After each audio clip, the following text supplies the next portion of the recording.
It's very bad for business, especially for an airline like Delta that has built its reputation for being reliable. Delta issued a statement saying it's in the process of reviewing the letter. For NPR News, I'm John Lawrence in Atlanta. We've endured another sweltering month and broken a record. According to the National Oceanic and Atmospheric Administration, July's average global temperature was 62.01 degrees. It surpassed the last one set in July of 2015 by a ninth of a degree. Target has cut its profit and comparable store sales outlook. The discount retailer says it's now expecting earnings this year in the range of $4.80 to $5.20, lower than the $5.20 to $5.40 it had projected earlier. And it says same-store sales could fall as much as 2% in the second half of the year. Dow is off a fraction of a point. You're listening to NPR News. CBS News, I'm Harley Carnes. A terrifying wildfire in San Bernardino, California. Not even close to being contained. 0%. It exploded across neighborhoods yesterday, chasing more than 80,000 people from their homes, burning what they left behind. Now 50 square miles of angry flames. Incident Commander Mike Wachowski. The fuels are extremely dry and very explosive. And in my 40 years of fighting fire, I've never seen fire behavior so extreme.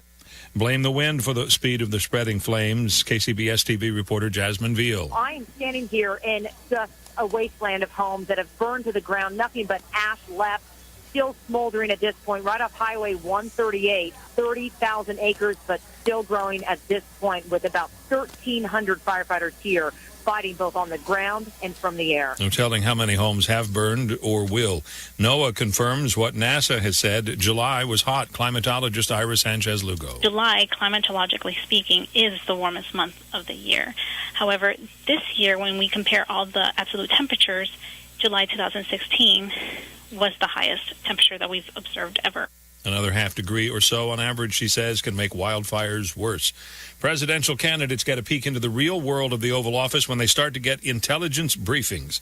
That process is beginning, and we get details live now. CBS's Dan Raviv. It'll be this afternoon at the main FBI office in New York City. Trump to get an overview on world crises from a director of national intelligence officer. Donald Trump has said he will be accompanied by retired General Michael Flynn, a former intelligence agency chief who campaigns for Trump. So, Dan, when will Hillary Clinton get her briefing? That has not been announced. Democrats, of course, reject something Republicans keep saying, that after the way she treated emails on her personal server, she should not be trusted now with secrets. Harley? Trump has shuffled his staff a bit. New campaign manager who says he'll be staying on message more, and a new campaign CEO. Hillary Clinton reacts while campaigning in Cleveland. I think it's fair to say that Donald Trump has shown us who he is. He can hire and fire anybody he wants from his campaign. They can make him read new words from a teleprompter. This is expected to be very busy air travel Labor Day holiday coming up. John Heimlich at Airlines for America. One of the factors driving the growth, as was the case for summer forecast, is continued U.S. economic expansion. Wall Street's down a little bit. The Dow's off 16. The Nasdaq has lost 13 points. Su-34 Russian bombers wasted no time going to work against Syrian targets after arriving in Iran. 2 straight days of airstrikes in support of the Assad government reportedly took out 2 ISIS command posts and killed more than 150 radical fighters. Iran, meanwhile, says Russian operations there is a temporary situation. This is CBS News.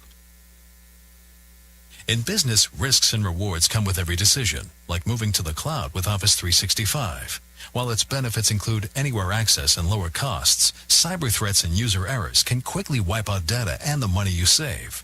Barracuda Essentials for Office 365 provide an added layer of security and functionality for threat protection, email migration, data recovery, and quality of service. Move securely to Office 365. Visit barracuda.com/essentials to learn more. You're a small to mid-sized business with 300 to 3,000 employees. You face the same network security challenges as big businesses do, but can't support a big IT investment, leaving your doors open to advanced cyber threats. Barracuda next-generation firewalls provide all the core features of enterprise firewalls and UTMs, but without hidden costs and deployment hurdles, making owning a big business firewall no big deal for your SMB. Reclaim your network. Try a Barracuda next-gen firewall risk-free at barracuda.com/firewalls. In Huntington, West Virginia, officials are warning the college students get off the horse. There are warnings about an especially dangerous batch of heroin in the college town of Huntington, West Virginia, after 26 overdoses were reported in just 4 hours. Dr. Michael Kilkenny is the county health director. This is an epidemic of monumental proportions. Jim Johnson works with drug addicts. The biggest spike of people that are IV drug users today started when they were 12 years old experiencing drugs. Medical experts are trying to figure out what the heroin was laced with. Jim Crisula, CBS News. The moped rider was getting away from the police. He left the road, took off down a bike and hiking path. So a police officer in Bamberg, Germany, snatched a child's bicycle and gave chase and caught the moped from behind. And the driver was charged with drug possession and DUI. The officer gave the bike back to the kid with thanks. Harley Carnes, CBS News.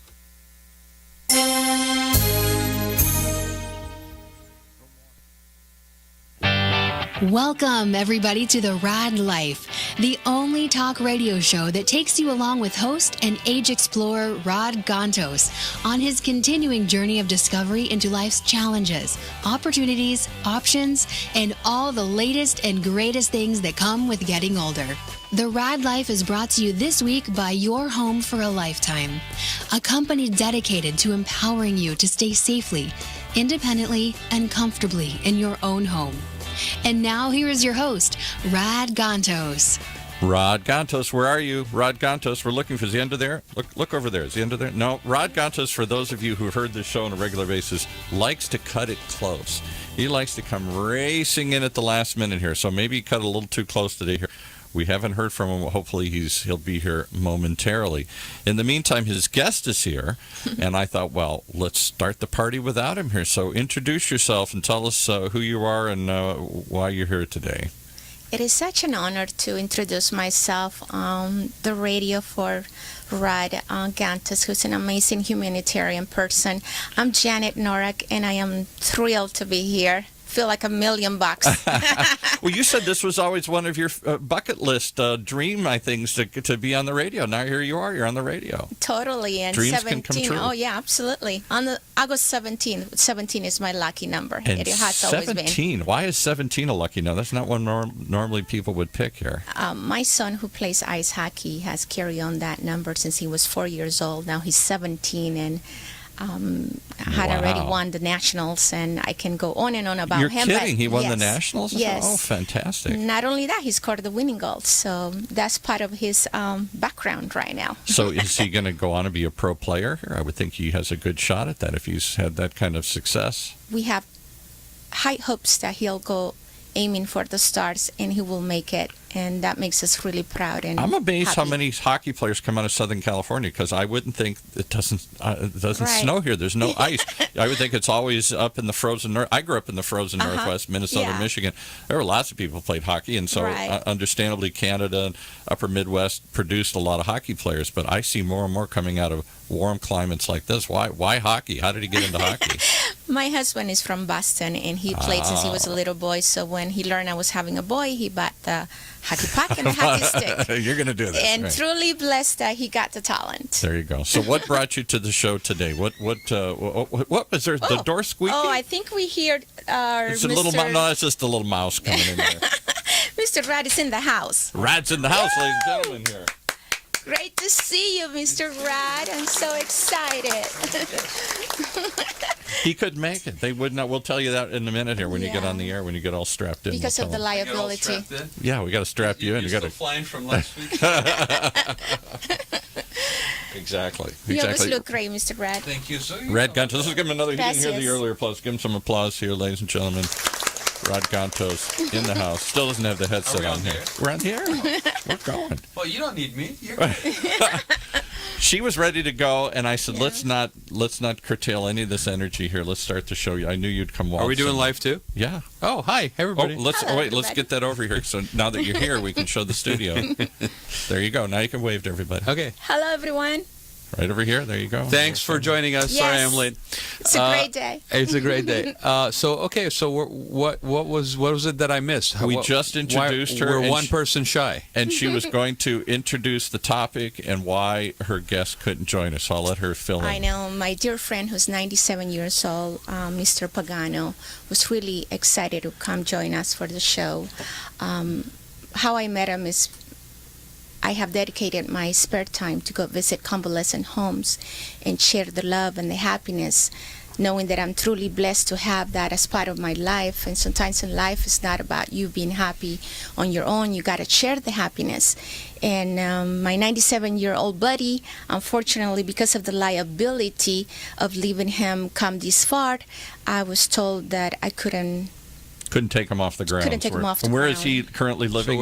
He's at the place called Mary Hope of the Sick in Thousand Oaks. In Thousand Oaks. Yes. And can we reach him by phone? We probably could. We could try. When we get a break, we'll call him. We could try to call him. I could. We can put him on there. We'll try that while you're course. conversing. You have to give me off to rate. I don't. Paul doesn't tell me all the capabilities of the station. No, because then you want to do them all. Then I want to do them all, and I want to do them right away. That would be awesome because he's a great person and he would love to hear our voices. So tell me a little bit more about your friend. Well, he was supposed to be. Other than the fact that you basically hanging around old people's homes and stock people. On the weekends, I go visit him, and we have become really close. And every time I listen to him, he says, "Believe and you shall receive." Believe and you shall receive. Yes, that's the advice that he has given me every time I go visit him. He shares stories with me when he used to be a hairdresser of the Hollywood stars. One of them was Elizabeth Taylor. Oh, very cool. And the lady I Love Lucy. Lucille Ball. Yes, and Marilyn Monroe. So it's really interesting, right? Because I was looking at your bio, and did you guys? No, go through? we just were kind of rambling. I was waiting for her to introduce who she is and what she does. Right. So your bio is interesting because you.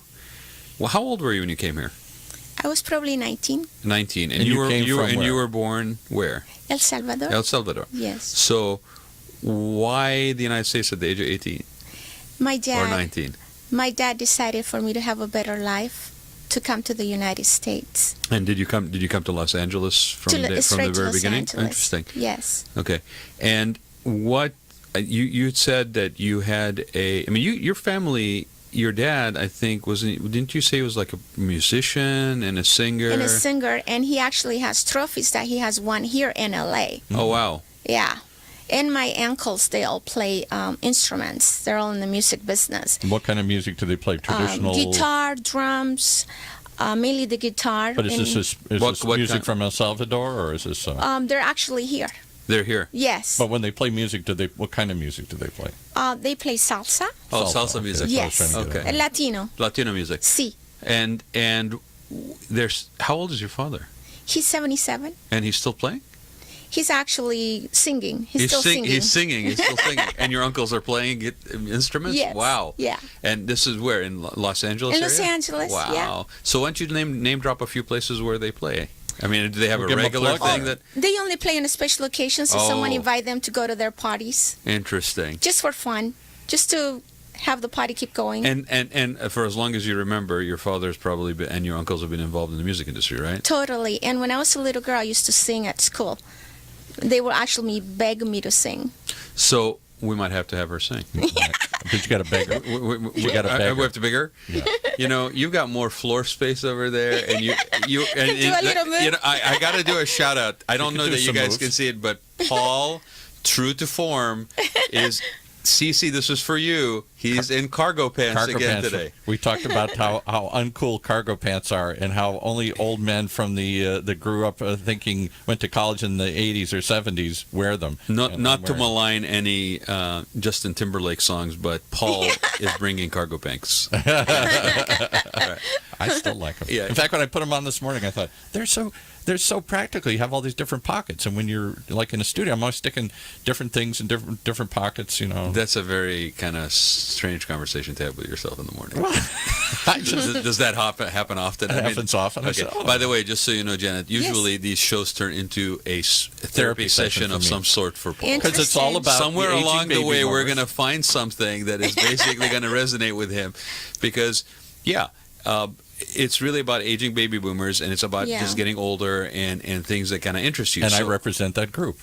So going back to her dad and her uncles, the thing that fascinates me is twofolds. One, when somebody actually finds out what it is that they like, and people say it's your calling or whatever. I prefer to think of it as more instinct based, like almost like a passion based thing. You got a draw. You're drawn to certain things. But for somebody, I mean, that's like me in cargo pants, right? You in cargo pants, right? Exactly. Way too much time spent. Unless you're going to get some cargo pants sponsorship on this show, I think we're going to have to cut that down. Yeah. But for somebody to actually pursue their whole life doing that, and being fortunate and let's face it, blessed, I think, to have that as a pursuit. What a quality of life. Totally. Right?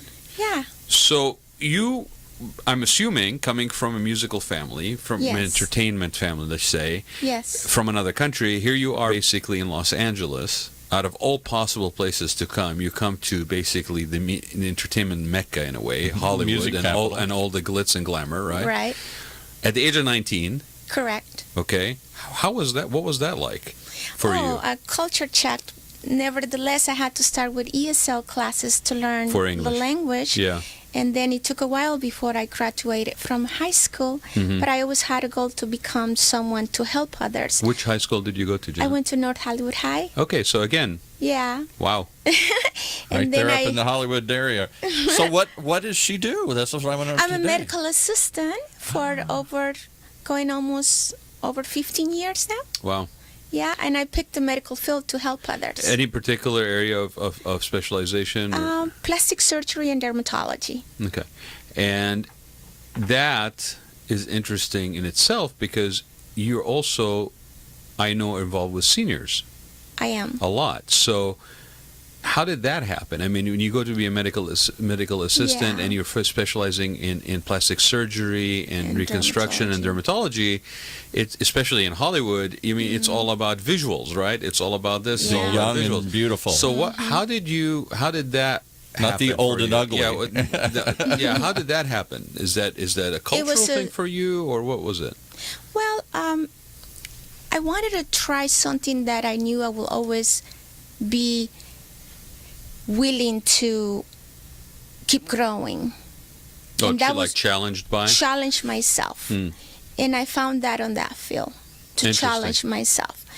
And the part about taking care of the elderly is because I grew up with my grandma, and I always had great respect for her, and I know what she went through in order to keep me happy.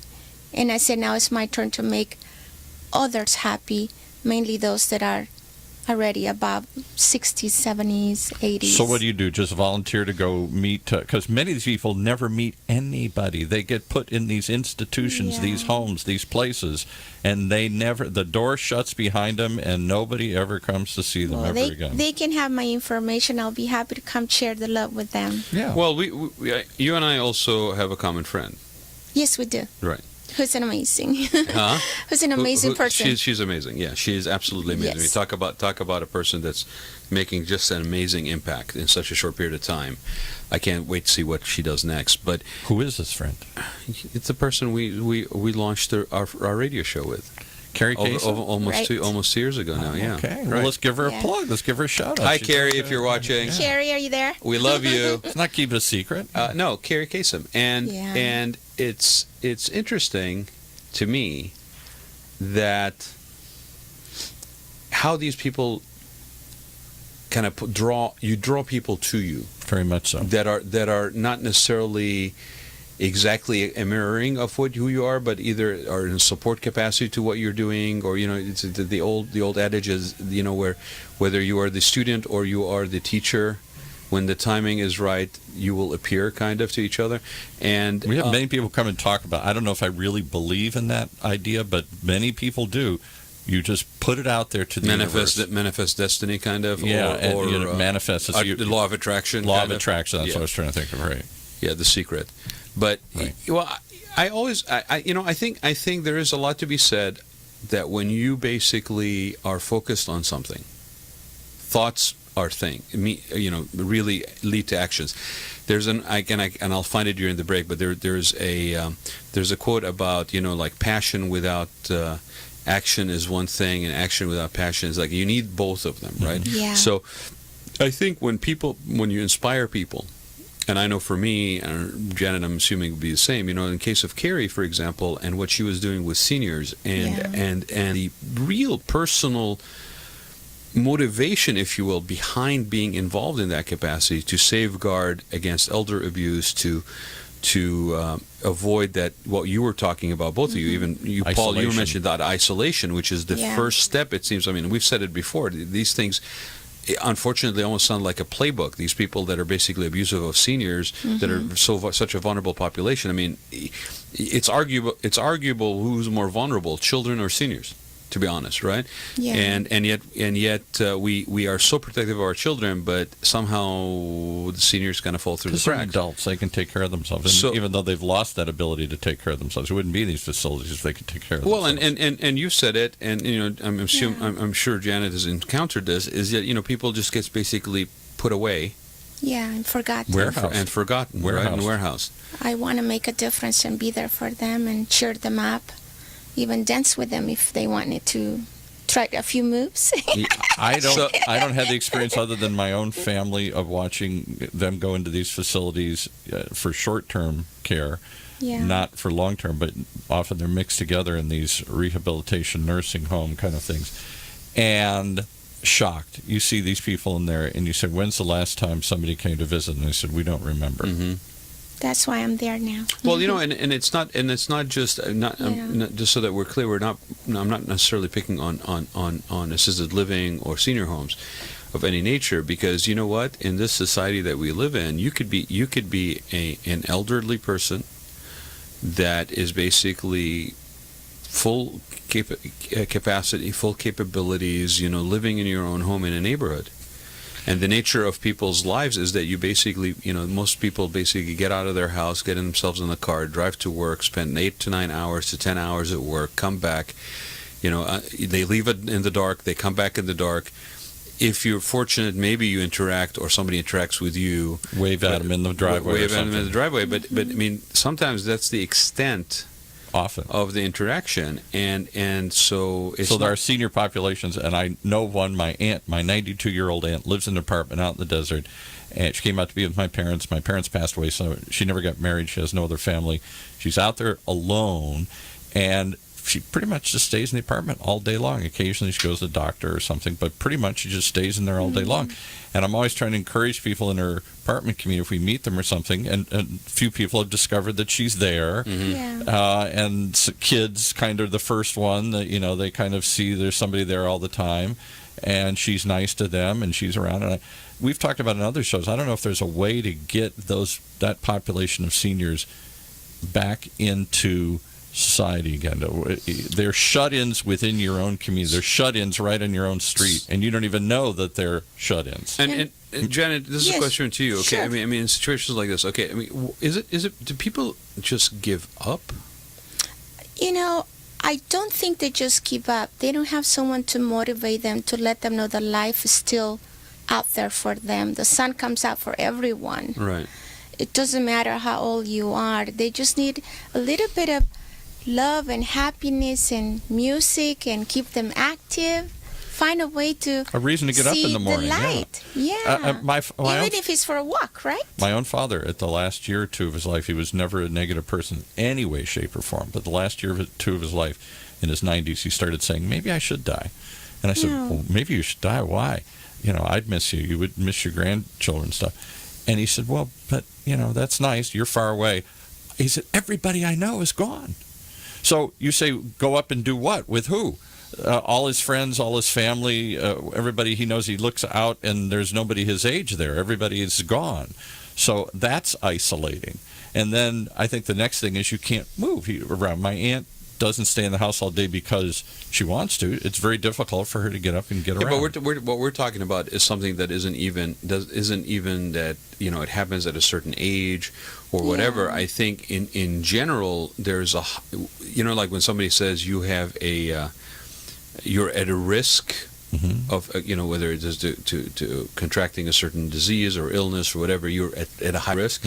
I think the way the society is these days, especially after a certain point, like I think maybe if you're like fortunate enough to go to college, but even then, depending on your financial situation, you could be already past that point of kind of carefreeness in your life to where you're open to new experiences and things of that nature. We don't really teach that. We don't really ingrain that in people. It's almost like you're either fortunate enough to maybe have picked it up during some sort of family dynamics, or you've experienced it by watching other people do it, and you go, oh, well, what is this? And you try it. But, you know, it's almost as if we're saying, well, it's nice if you have a sort of passionate life. When in fact, what it should be is that we should be prescribing that, almost like a preventive medicine to people. But how do you find passion if you can't? The thing I learned the most with my mother, who had Parkinson's and ended up in a wheelchair the last few years of her life, is that the minute you can't move, the minute that threshold at the door seems like Mount Everest, the minute you're afraid of falling, you start limiting where you go, what you do, and that limitation, if you can't drive or you can't walk or you're afraid to walk, that becomes more isolating than anything else. You could have all the passion in the world, but if you're scared to get up and walk out your door, you can't or you won't, that undercuts everything. All the passion in life goes out the door. You're just focused on how do I survive the day. That's true, but I think it also, you could almost argue that people that are suddenly disabled physically, okay, that are different ages. It could happen to somebody who's surfing who's a teenager, you know, they hit their head in a wrong way, wiping out, and boom, next thing you know, they're 40, 50 years of basically sitting in a wheelchair. You know, I think people deal with things differently. Yeah, some people, right? But I think, what constitutes that? Now, family is part of it. Society is part of it. I think all of that, and the family. Just think of this: at some point in life, you're told you're too old to work. It's difficult to get up and move around. Most people don't want to be around you because you ramble on and on and on. Something I'm already experiencing, and your family puts you somewhere. They say, we're going to take you out of the environment and put you over there because you'll be happier. No, they'll be happier. It's easier for them. Well, it's a convenience, right? Well, and it's more than a convenience. They know that you're not going to fall and you're going to be taken care of and all the things they worry about and have to deal with. Otherwise, somebody will do that. And somehow then you're supposed to enjoy just sitting around and playing bingo. And there aren't a lot of options at that point in time. So passion, well, you might have had lots of passion, but what can you do? But when you say there's not a lot of options, like I'll use the example that you brought up. The major obstacle that used to be being able to get around. Yeah. Not being able to drive physically or you know, having impaired sight or whatever, and so you can't drive, okay? Well, lo and behold, we now have something called Uber and something called Lyft, right? So again, I think it's really what the motivation is. And if the motivation is to find solutions to engage, because you know what? We may be dealing with reality this way, but it isn't something novel or new that in certain parts of Northern Europe, for example, and so forth, their approach to basically getting, you know, later years of one's life is a lot different the way that's programmed. Well, that's the assumption that the baby boomers aren't going to sit still for that. As we get older, we're going to, because we're healthier, we're going to be more active and able to do more things. And because that's who we are, we don't just sort of accept and sitting around, and we're still going to want to make an impact change. But I question, I know what you're saying. I'm going to question, having watched my parents and my aunt or whatever, it wasn't for lack of interest. that they started slowing No, down. I wasn't actually. I was going to ask you when you said that relevant to the baby boomers, because it's funny. Now we're kind of talking millennials. It's like we've kind of stopped talking baby boomers. Now we're talking millennials, right? Right. It's like it was the topic of choice for the last 4 or 5 years, and now we're kind of like, okay, we're done. We're moving on. Talk about disposability. We've disposed of the baby boomer topic. They're old. They're not the topic anymore. Well, we talked about them. They didn't really, we gave them 5 years. They didn't really do any kind of sort of paradigm shift in reality or, monumental thing that happened. It is interesting because we credit baby boomers with a lot of characteristics, right? Okay, and that's sort of part of the way the society is we try to basically label people. We put them in a nice little box and say, this is what, what defines this group. This is what defines this group. This is how this is going to follow the rules. Right. Yeah. Well, because if I can't predict your behavior, then I can't sell you clearly on anything, right? I can't market something to you. And that's the way we are. We're always analyzing stuff and trying to put it in boxes and categorize everything. So do we really think... Okay, I'm going to be just kind of a little bit, not negative, but like you're challenging. I'm challenging you, right? You're a baby boomer. You are the poster child prototype. That's right. Okay, do you really think baby boomers are going to make that much of a difference on aging? I hope so. I don't know. If my first part of the equation is right, do they have the passion and commitment to really do that? See, again, I'm going to challenge right back. I don't think it's at some point in your life. At 60, yes, you need passion and commitment to keep going and to find purpose. At 80 or 90, like this guy at 97, 97, and he still goes to shows and has the opportunity to still enjoy life. I think you underestimate how easy it is to feel bad, to not be able to walk. No, I don't. There's nobody around. Everybody you know has died. You're lonely. You're old. You ache. To suddenly say until I come along, until Janet comes along, right? Exactly, and takes you on the dance floor. But I think it's more than you can say all the passion in the world. But I think it's lonely, it's isolating, it's all these things that turn you inward at those latter years, and people leave you alone and pack you off somewhere, and they sit there all by yourself. Look, I'm seeing it with my own parents, right? And they are able to get around. They still drive in all this stuff. They're in like their 80s or something. Yeah, and the interesting thing is, I see it. I'm seeing it, and I think it's a very common feeling when you see your parents or loved ones that are older in your family that basically are doing less and less. That you basically almost breaks your heart to see that, and you somehow try to go through, I think, all the stages of grief. You're angry, you're upset, you're having those conversations with them, like, why don't you just go do something? And and then they're like, well, I've worked all my life, I don't want to do anything. I honestly believe that for every person that's like that, there's another person that actually is out there doing more, like it could be doing everything possible. Totally. That is like being adventurer, jumping off cliffs at the age of 7. Right?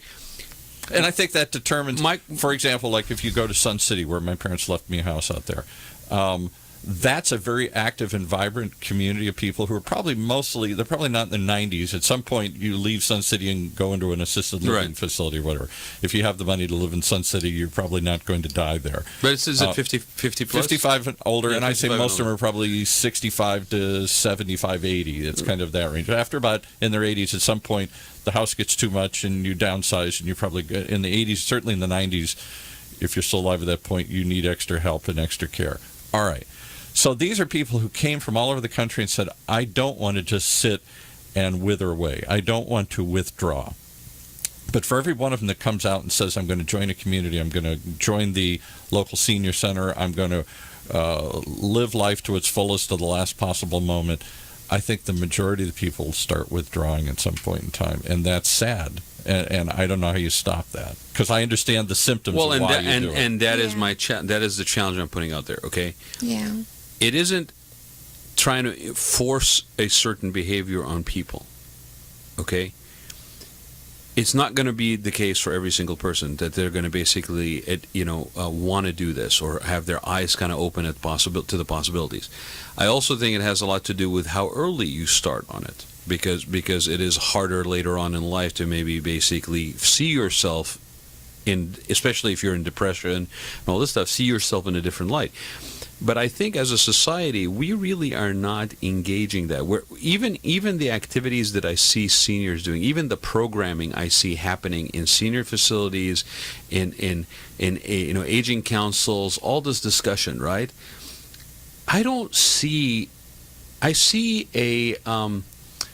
We deal with seniors like they're people with special needs. Because they do have special needs, very dramatic special needs. So somebody's got to change their diaper and give them their medicine. I'll tell you what it. But between Paul, between 65 and retiring, quote unquote, and your diaper being changed, there's a lot of life there. No question about it. Yeah. So the question is it God's waiting room? Or what is it? And if you've been busy for the last 35 years of your life, basically putting in what we were talking about, out in your car at 7 o'clock in the morning or 6:30 before the lights up, so you can avoid all the traffic. You're commuting for 30 minutes, raising kids, right. Where does society?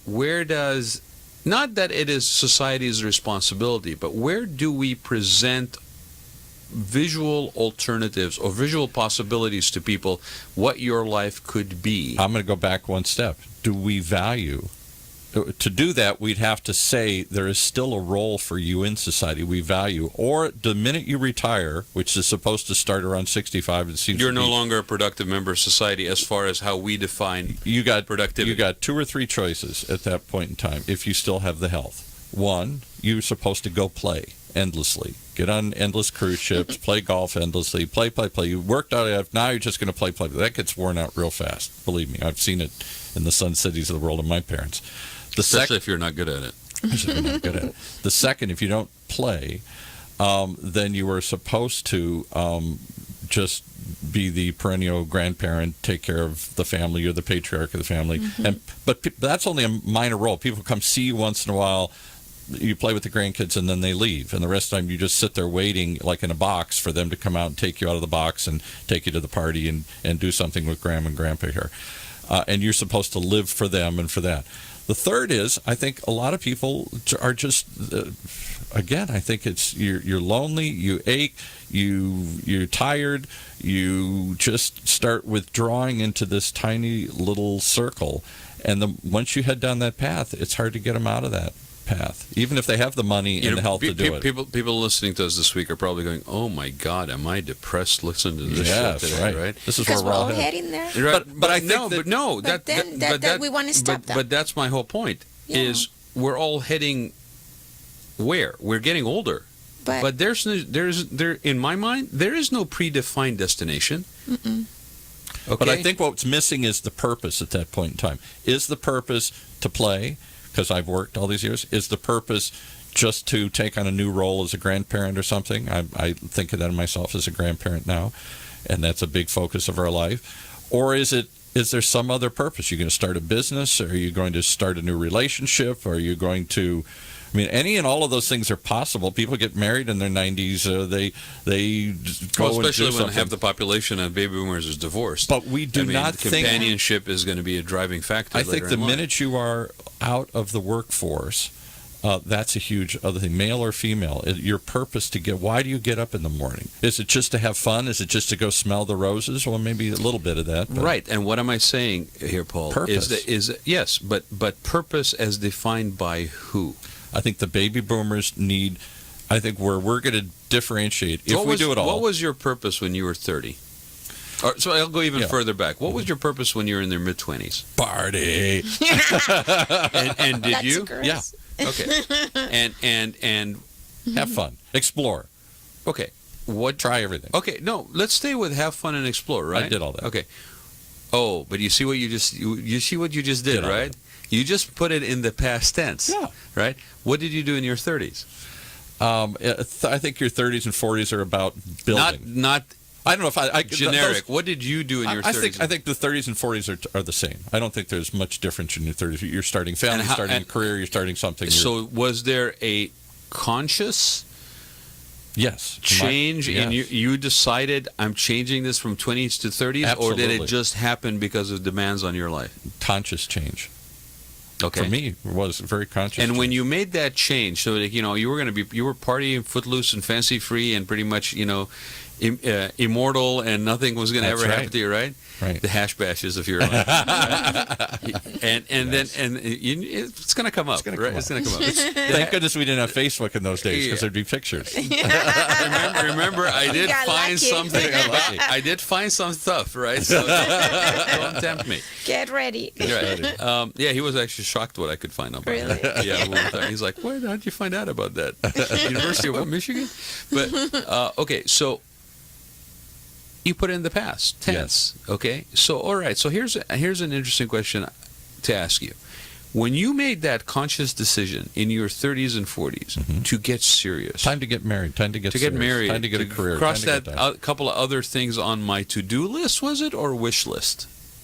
I don't know. At some point, you just you played enough. At least I did, and now it's time to get serious. You wanted something different. You wanted a family. For example. So in your mind, you were not serious, and now you're getting serious. Yeah. So how did you justify or motivate yourself at that moment? We're doing a therapy session. Yeah. No, because we have a guest here. We're doing my therapy. Okay, That's all right. How did you balance it out in your brain, whether it's conscious or subconscious, that you were going to go from this, living life, exploring, enjoying, gathering, experiences, to basically now where you're going to basically... I remember all the experiences. Right. See? but yes, in your mind, you had your full... Enough. Or your fill. It started to get old. Like dating. Dating got very old to me. It used to be fun and exciting, go out, meet people, and try and make something romantic happen here. I'll just put it that polite way here. And then after a while, it kind of got predictable and got old. Some lyrics from Teddy Pendergrass. Teddy. Oh, I love Teddy. Turn off the light. So I think at some point you start saying, "Is this all there is? There's got to be more." Suddenly I'm looking for something deeper. I'm looking for different kind of connection. I'm looking for children.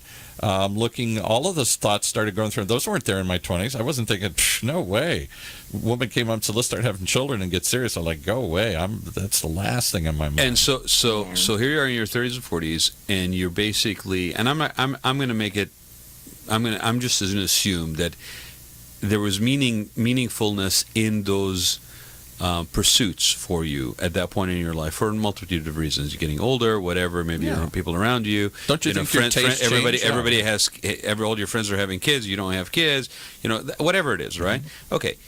And I was late to the game. I mean, obviously, as we said in the show, I ended up adopting somebody, a girl from Mexico who was 10, because I had played too long, and all of a sudden it was like, oops. And I got married at 49 for the first time. You got married at 49, so we can appreciate this. Well, what about George Clooney? I got you beat. Huh? You were another George Clooney. George Clooney, yeah. So he waited until he was 50? I think there's an impulse to do that, and one by one, the men fall, and along the way, and then there's a few of us left standing, and then all of a sudden, I think many of us come to the realization that we want something deeper. So here you are in your 30s. Mm-hmm. And I mean, this really is applicable to everybody in this room, right? Here you are in your 30s, okay? And the question isn't really. So what I'm saying is the question isn't necessarily to Paul. I mean, Janet, you can share as well. Sure. Because it's also interesting that you have the additional factor of being from somewhere else, overseas, and coming here, and so that also factors in. But here you are going through this in your 30s and 40s, okay? And there's things that are trying and struggling, and you're trying to accomplish certain things so forth. Businesses break up, relationships break up. I'm not saying it was a clear, linear, easier path, but I don't think there was. So did you have in mind this sort of not only the reward of achieving those things that were important for you in that point in your life, but did you have in your mind this sort of far away reward that at some point in your life you're going to be done with these things that are milestones, and now you're going to be open for something? No, but my father did. My father was of the World War II Depression generation. He talked about it many times. I know many other people from that generation. It was, we're going to go through. He never explored and went fun. You came out of high school, you worked. serious responsibility. And the times are tough. It's a depression. Right. You know, you don't have the time to sit and figure out what do you want to be. I want to eat tomorrow. Right. So I think that's the way in a lot of other countries. So if you don't have the luxury to sit in your 20s or teens and think about what do I want to do, I think that's very much a reality for a lot of immigrants. Actually, you just go out and you start doing. You know, my father used to look at me with anguish and say, "What? You know, I'm in college, and when are you going to get serious? When are you going to buckle down? When are you going to?" And just go get a job. And I'm like, well, Dad, I have to find myself. I have to figure things out and try this. And he's like, figure it out. Just go get a job tomorrow. Right. That's all he ever thought of. So in that world, there was a fantasy at the end. God, you're such a baby boomer. There was a fantasy at the end that after 40 years, the company gave you a gold watch and a pension, and now, for whatever time remained, which wasn't going to be much, because my dad thought he was going to die by late 60s or 70s. Sit under the lanai in Florida, by the pool. Absolutely. And that's waiting for God. He did this. And we're just going to play those couple years. And the problem was twofold. One, he lived much longer than he thought he was going to live, and my mother, and particularly my mother, got much sicker than he thought he was. The time to play, there was no time to play because she was sick. Mm-hmm. So all of those playful years that he envisioned, instead he became her primary caregiver, and it wasn't too much fun. Now, when she died herself, my dad did get this last little burst of extra bonus round where he's single, and all the ladies in the complex suddenly were single and they all wanted to date him, and suddenly he was like he was 20 again. He's dating women and he's going on cruises and he was doing all this stuff that he thought the final years would. He got that little bonus round. Do you think he was surprised by that? Oh, always. He was surprised. He didn't expect that to be part of his reality. He didn't expect to live. My dad's wildest fantasy used to say to me over and over again when he was younger, or by, let's say, younger, being like in the 60s or something. Is this something you can share on there? Yeah, no, yeah. He used to say, my dad was born in 1920, so his wildest dream was, could I live to see the year 2000, which would mean 80. Yeah. Mm-hmm. That nobody in his family had ever lived that long. That was way beyond any expectation he ever had. Mm-hmm. And when he crossed that, and then looked over the line the next day and didn't die, it was like, wow. I mean, there's some more time left. Mm-hmm. He had another 12 years. That awesome. He wasn't prepared for that. Mentally, anything. It was like somebody just came down and gave him a bonus. So would you, interesting.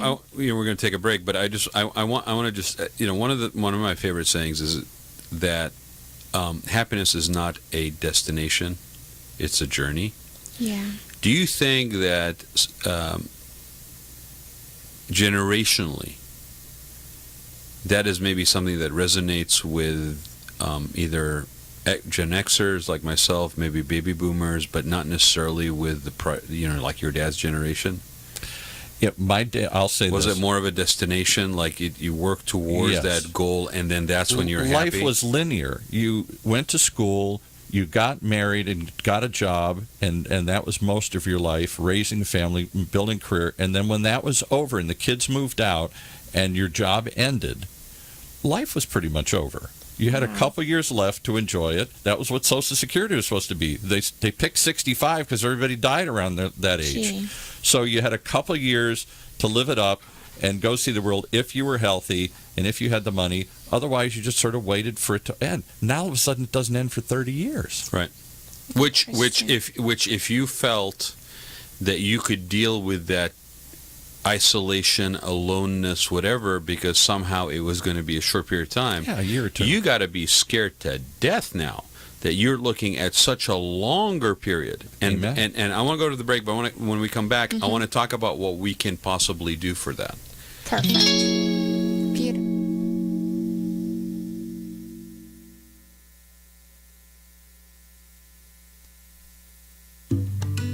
If you are like the majority of Americans, you want to continue living in a familiar environment throughout your maturing years.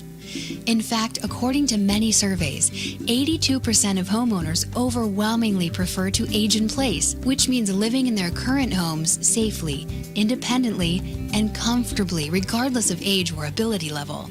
With over 30 years of combined experience in residential, commercial, hospitality, and destination resorts fields, your home for a lifetime is a company dedicated to empowering you to maintain your quality of life and independence by helping you make your house your home for a lifetime. Do you want to reorganize or remodel your home? Do you want to add a full bathroom and possibly a bedroom on the main floor? Are you looking to make your kitchen more functional? Is an aging parent moving in, or your child is moving out, or even moving back in? Call Your Home for a Lifetime at 949-492-1872 or check them out on the web at yourhomeforalifetime.com and find out how they can help you make your house your home for a lifetime. We're waking Rod up to the reality of what's out there. I think you nailed it perfectly. Restate You're that again. scaring the living daylights out of me is what it is. At the end of the journey, you thought you had a couple years left. There was a destination called death, and you had a couple years between... Destination called death. And Don't knock the door. So between your duty to your family's over, kids are out the door, off on their careers, your career winds up, you take a couple of years to travel around the world, and then you die. It's just that last couple of years. If you can afford it. If you can afford it. And if you have the health. That was what my parents could afford it. They didn't have the health. So they waited his whole life to go do these things, and when he got there, my mother's sick. I've heard this story over and over again. And your dad was supposed to take care of your mom, right? Or no? Yeah. Yeah. Your dad was supposed to take care of your mom, and he ended up getting sick before your mom? No, it played out just the way he took care of her. He did the way he planned it? Through her death, he became her soul. He went from running, my mother used to say, I'm his new job. I'm his new full-time job. She didn't say Which that. is actually a very common reality for a lot of couples, right? If you're fortunate enough to still have your... That became his full-time job. So Janet, we were talking about it during the break. Yes. How your gentleman friend... Yes. that you're going to bring today. We can try to call him. We can try to call him. Yeah. How long has he been in that facility? I would say at least over 10 years. Over 10 years. At least. And that just scared the daylights out of Rod. So you might get in there. Oh, my God. I mean... And spend 10 years in a bed. Or a room. Or however you want to think of it. I mean, let me try to reframe this for people, or frame it in a different manner, right? That's 2.5 times a regular duration for getting a degree in college. Mm-hmm. Okay, that's almost the equivalent of a medical residency to get and all the academics.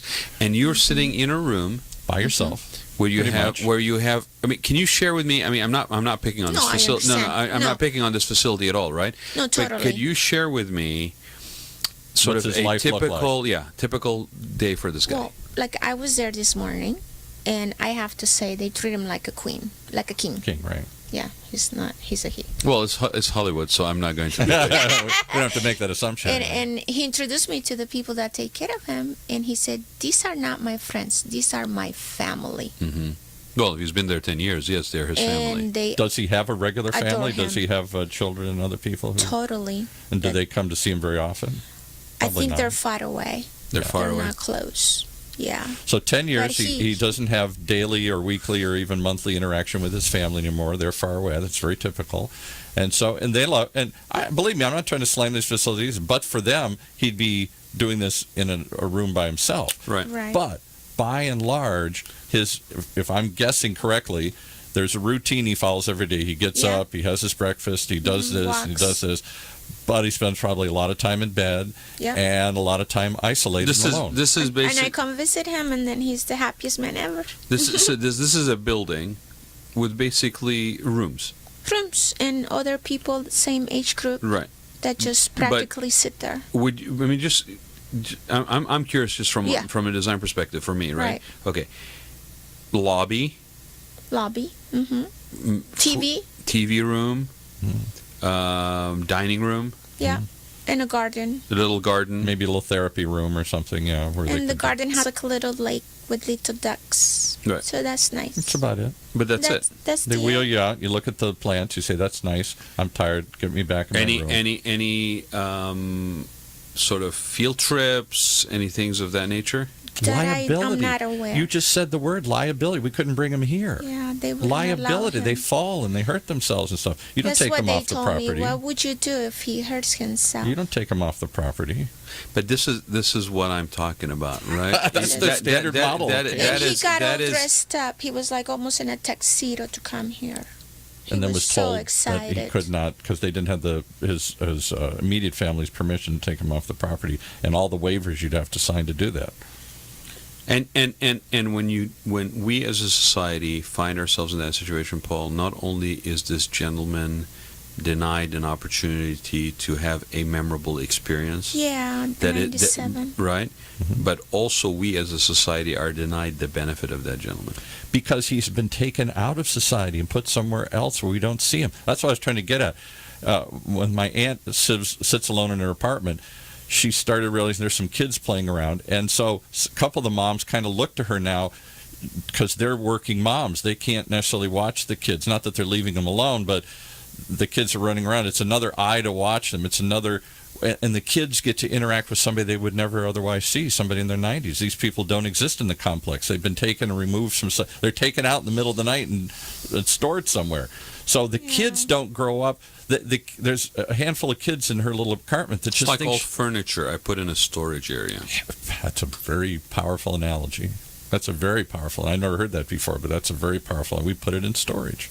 We put it in storage. And then when the time comes, we throw it away, or we give it away, or we do something to it. Well, all I have to say is there's got to be different answers for this. When my aunt, the last time she fell, and she went into one of these nursing homes, and you've obviously not been in a lot. I've been in lots and lots of them with my mom and dad and my aunt. And she's there, we know, just for a short period of time, okay, for 30 days, until she can get better. And Medicare will pay for up to 30 days to rehab. And then if you don't do any better, Medicare stops paying. You got two choices. You can stay there for life at $6-7 a month to stay in that room, or she doesn't have that kind of money, so she comes back to her apartment. All right. The last time she was there, this is really depressing, but I see this all the time. She was staying next to a man who was there full-time. Yeah. You know what he did all day? He screamed, "Help me! Help me!" God. Hour after hour. I went in there, "Can somebody help her?" She said, "No, he just does that all day long." And she had to listen to it. And you have to listen. And they just tune it out because, and I mean, loudly cry, "Help me! Would somebody please help me?" So not just him, but the people who are in there that basically either just checked in or have been there for a while, their only option is to either tune him out, or can you imagine how depressed you are that somebody in your vicinity is needing help? I mean, my aunt asked to be moved. That's what you usually do. We call the friggin' fire department to get a cat out of a tree. Help me. And he sat there because I sat there with my aunt hours. I don't know if we still do that, but hour after hour, and then you'd get tired, then you'd start up again, hour after hour. Help me, help me. And then they start swearing, "God damn it, get in here and help me." So prisoners, have an opportunity to get a degree by correspondence or not, right? I mean, probably online now, right? Yeah. I have a friend of mine who's basically running for college district, and one of the things I talked to him about, I said, "You got to talk about this thing. I mean, you got all these seniors, like my father, perfect example, my father, okay? And he may want to, may not want to, but he's an avid reader, right?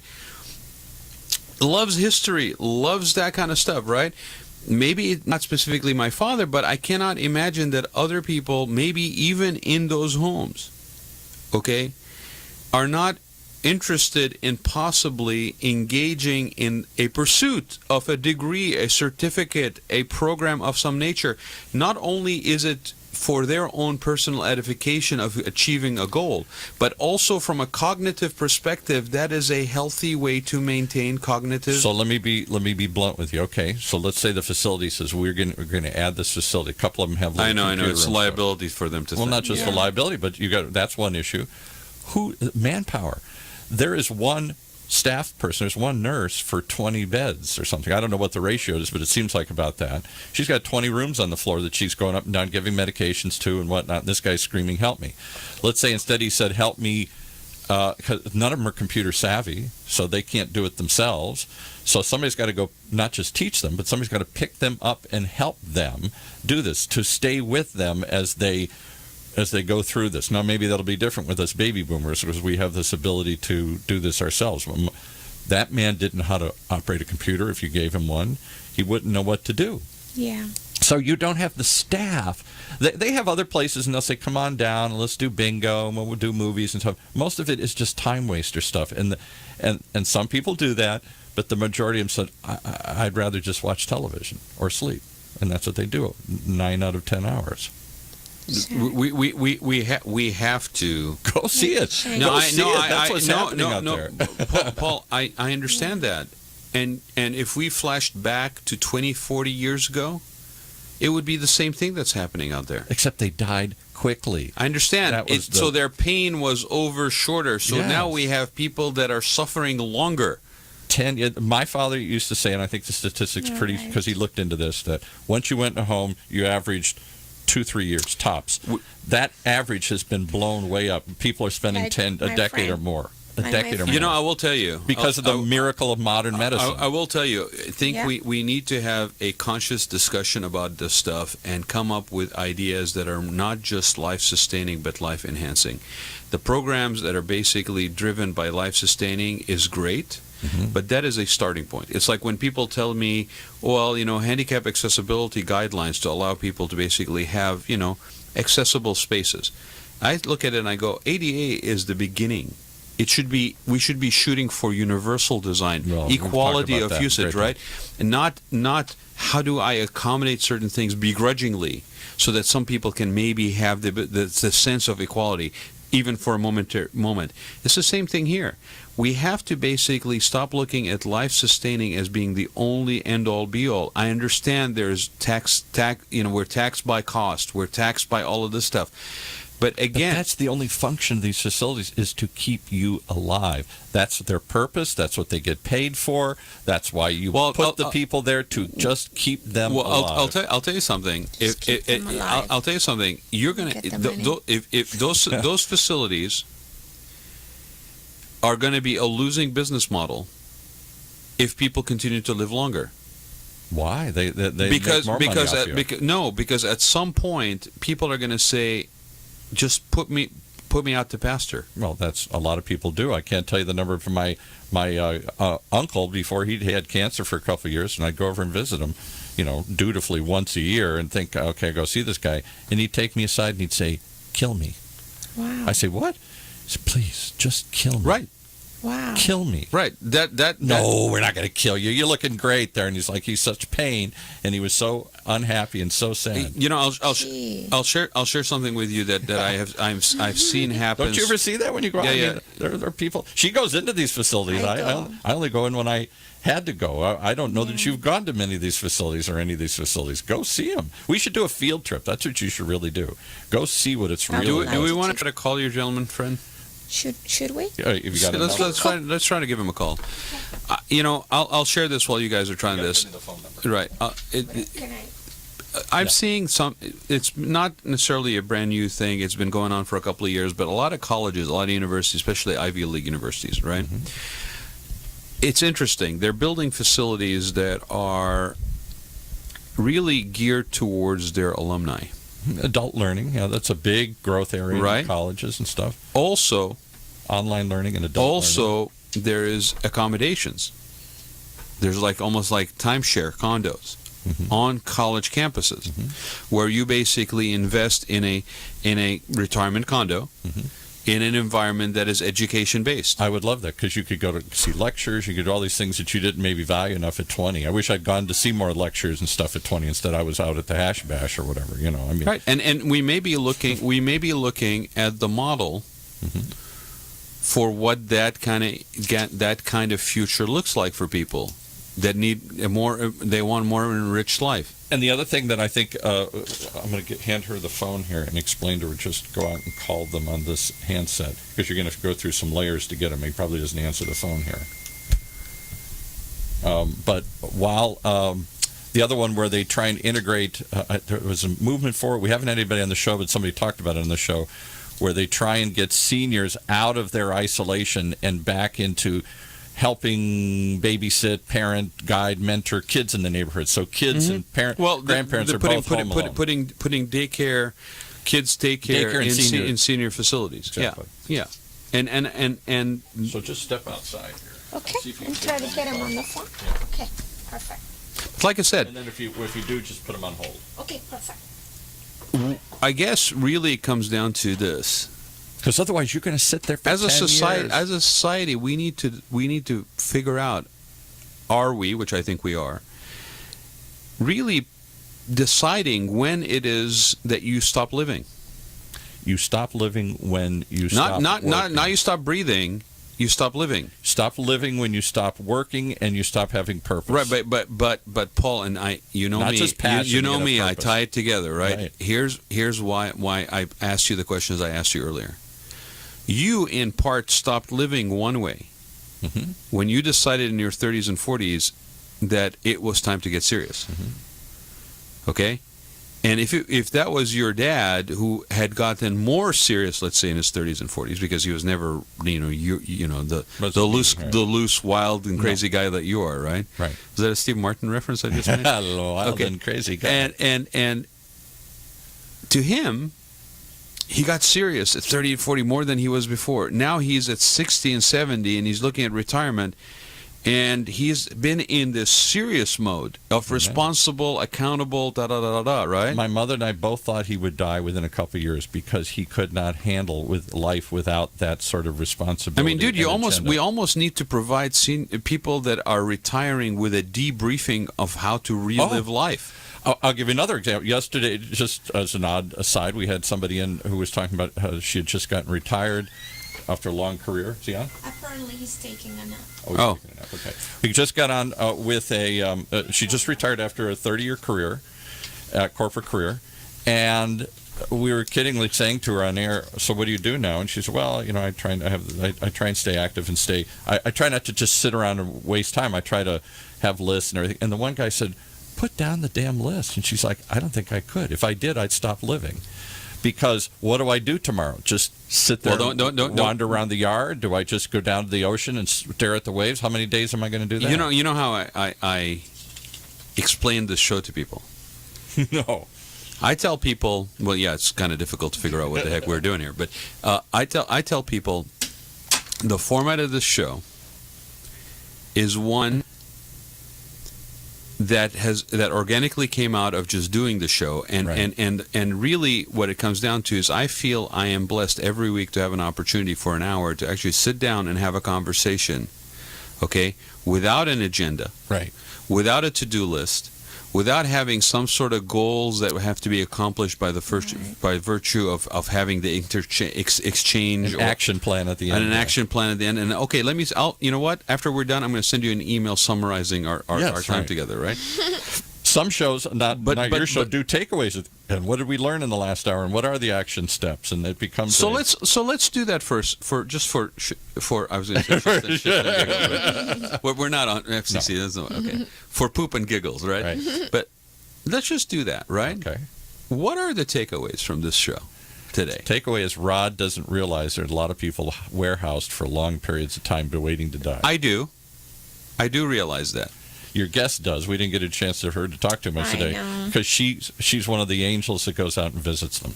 Yes. Well, I want to know something. I would love to try to reschedule him maybe another time. Yeah, well, I think so, and I think this may actually have been a good way to talk about this topic, and then have somebody who is actually from inside, whether it's by phone or in person. Yes, love to have him here in person. Yeah. Actually share his experience, because especially if he's been there for a decade.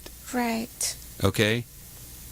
I would like to know, what was that like? What is it like? Is it satisfactory?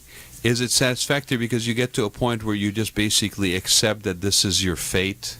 Sure. What can be done? It's like the old adage of you want to figure out something, you ask the person who's actually engaged in it on a daily basis. My aunt and I are in this conversation right now. At 92, she probably should not be living alone. She's moves around very carefully. She's fallen a number of times. There's nobody else out there. There's no family or anything out there. A couple of people in the community look out for a little bit, as people tend to do, but it's a very ad hoc. She's in a condo or townhouse, or what is it? It's a little apartment. A little apartment, teeny apartment. And so we have this discussion, and she perfectly summarized. She said, I don't want to go to any of those places, and so I'll stay here as long as I can. But if I have to, I'll make the best of it. Not something this man didn't want to move into wherever he lives. I'm sure this wasn't like, yippee, oh boy, I can't wait to go there. But at some point, you either have no other choice, and then, especially that generation, you just make the best of it. Mr. Pagano got all dressed up, and I never seen him so sad when I wasn't able to take Because him. you were going to Did you take a picture of him when he's I took a dressed up? picture. You did? Yes, Okay. yes. I have a picture with him. Send it to me. Let's post it on. Let's post it on our if nothing face. else. Yeah. So he can see it. Yeah, for sure. We'll post it. I think you really should do a field trip. You should take a mic and go spend an afternoon and go to anyway. And she could take you to some of these places and just introduce you people. I'm not saying it's all depressing. There are people who Mr. Pagano's made the best of it.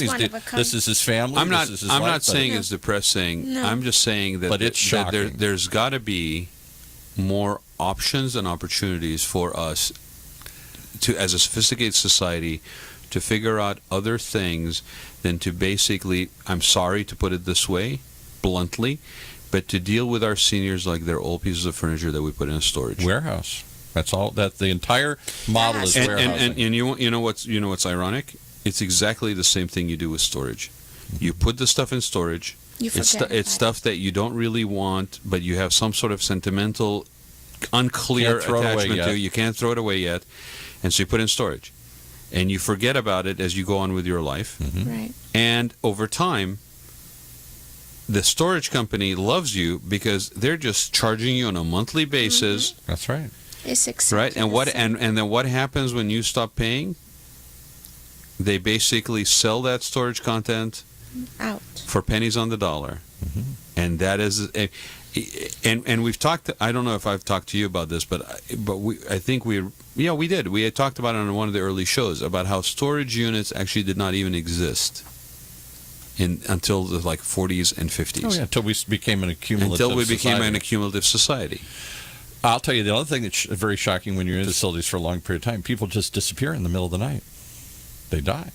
There's no goodbye. There's no party. There's no remembrance. They take within hours. They take everything, like in a hospital. They take everything out of the room, and they're just gone. 1 minute you were seeing Mr. Smith, this Mr. Pagano or something this morning. Pagano. 1 minute next minute he'll be gone, and whoever else he's talked to and dealt with, they'll feel sad that he's gone, but nothing happens other than they empty the room, and they do it in the middle of the night, so that the room is ready for somebody else the next day. Yeah. You die in the next. Most people seem to die at night. I don't know why. 1 minute you're there and you're somebody, and the next minute there's no longer anything. Take your name down. There's no final ceremony. There's no goodbye. There's and I'm not knocking people with faith and that heaven and hell. We're just talking about the physical aspect of it, which is you're there.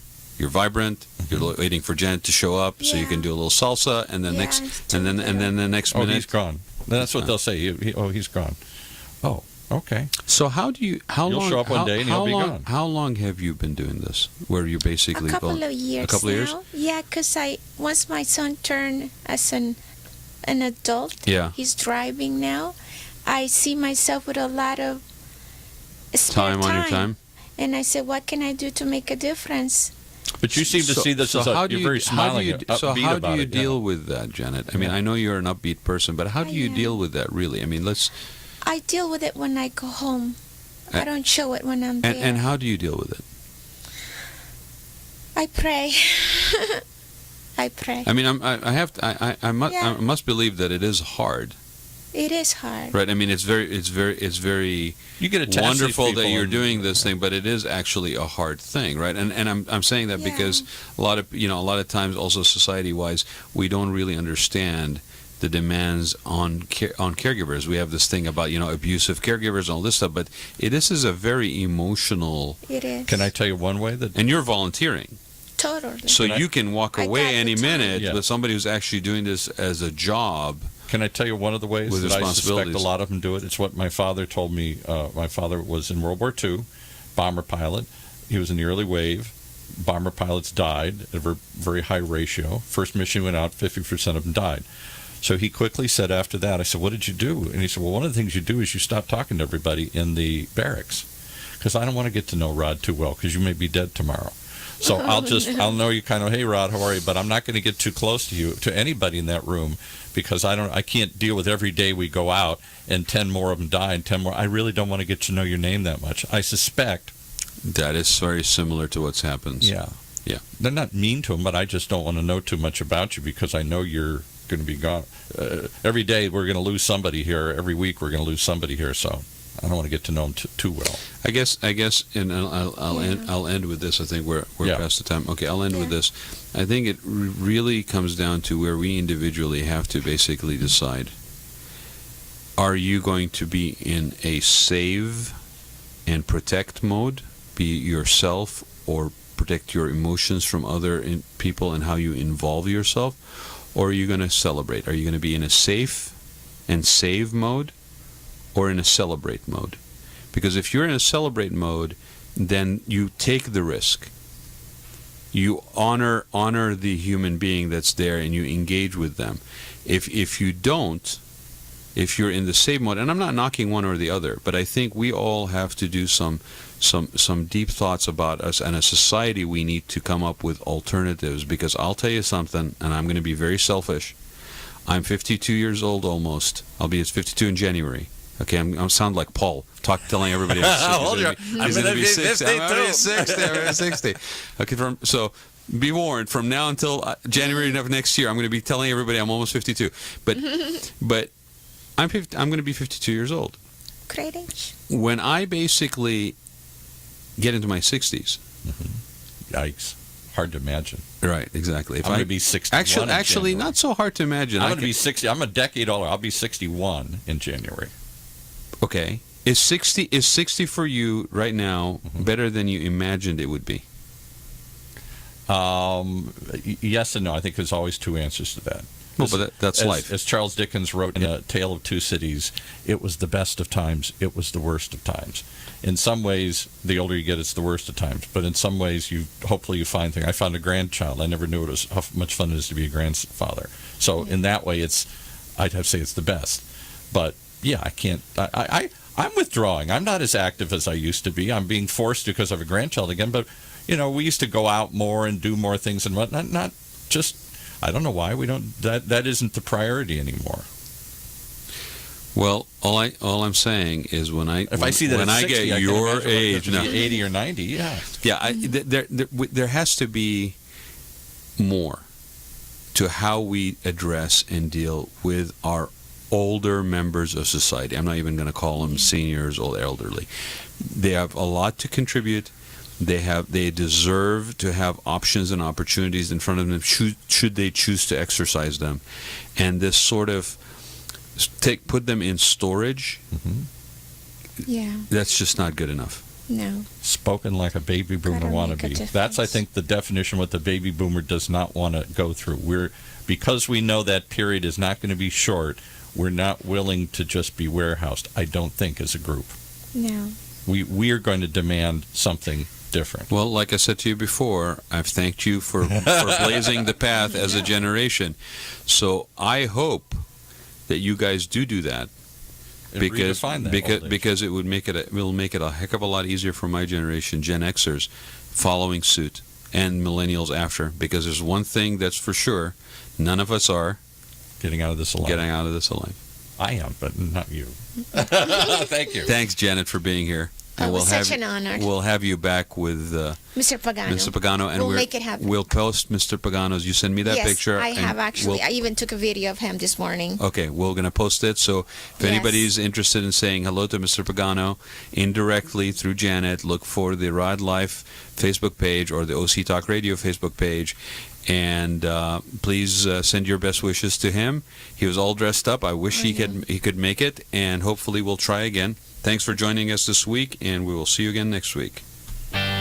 You have been listening to the Rad Life Radio Show with your host and age explorer, Rad Gantos, brought to you on the one and only OCTalkRadio.net. Join us again next week as we continue our journey of discovery into life's challenges, opportunities, options, and all the latest and greatest things that come with getting older.